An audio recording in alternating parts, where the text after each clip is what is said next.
एक विचार के द्वारा इस प्रकृति में ईश्वर के दर्शन।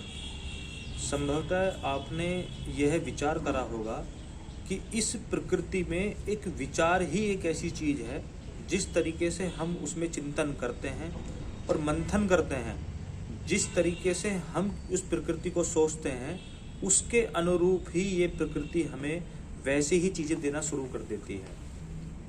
अगर प्रकृति को और समीप से जानने का प्रयास हम करें तो हम देखेंगे कि जो हमारे ऋषि मुनि, जो भी ऐसे व्यक्ति रहे, जो बुद्धिजीवी व्यक्ति रहे, उन्होंने जिस रूप में इस प्रकृति को देखने की चेष्टा की वो आज भी उसी रूप में उपलब्ध है, उसी रूप में हमें प्राप्त हो सकती है। जैसा मूलतः कुछ चीज़ें ऐसी हैं जो इस प्रकृति में इस समय उपलब्ध हैं। उदाहरण के तौर पर जितने भी फल हैं, जड़ी बूटियां हैं, आप देखेंगे कि हम उनको उनके आकार, उनके नाम और जहाँ पर वो उगते हैं उस रूप में उनको हम देख सकते हैं। उदाहरण के तौर पर अगर हम बादाम नेत्रों के लिए, काजू किडनी के लिए, अखरोट मस्तिष्क के लिए, आप देखेंगे कि जो बादाम का आकार है वो नेत्रों के आकार का है। या तो उनके रोगों या नेत्रों को स्वस्थ करने में बादाम की बहुत बड़ी अहम भूमिका है। उसी प्रकार से जो अखरोट है वो मस्तिष्क के आकार का है। आप देखेंगे कि मस्तिष्क में अखरोट का बहुत ही अच्छा उपयोग किया जाता है। जो आपका पपीता है वो एक गर्भाशय की शेप का है। आप देखेंगे कि वो गर्भाशय का जो शेप होता है उसी से मिलता जुलता उसका एक आकार है, और उसके अंदर जो बीज होते हैं वो ओवम की तरह होते हैं। जो स्त्रियों के गर्भाशय के रोग होते हैं या गर्भाशय को स्वस्थ करने के लिए पपीता का बहुत अच्छा जड़ी बूटी में प्रयोग किया जाता है। उसी प्रकार से अगर हम अंगूर को देखें तो अंगूर जो है आरबीसी, जो हमारी सेल्स होती हैं उनके आकार की है। वो खून बढ़ाने के लिए द्राक्षा, सब इसको हम द्राक्षा हमने जो है आयुर्वेद में बोला है। अगर आप इसी तरीके से संतरे को देखेंगे तो वो किडनी की शेप का है।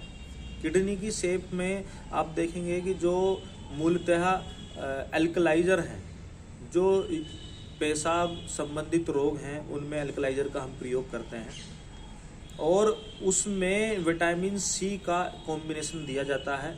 और जो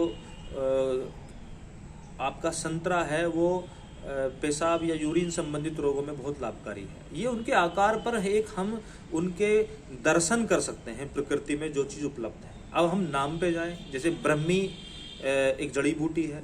ब्रह्मी का मतलब मस्तिष्क से लिया गया है, मस्तिष्क के रोगों में बहुत ही लाभकारी है।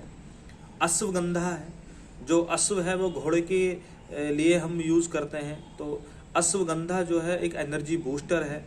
उसी तरीके से अगर हम अपामार्ग एक जड़ी बूटी होती है, जो प्राण, उदान, व्यान, समान, अपान जो वायु हैं, अपान वायु जो है उसके संबंधित रोग जो हैं उसमें अपामार्ग का बहुत ही एक उपयोग हम अच्छी तरीके से जानते हैं आयुर्वेद में।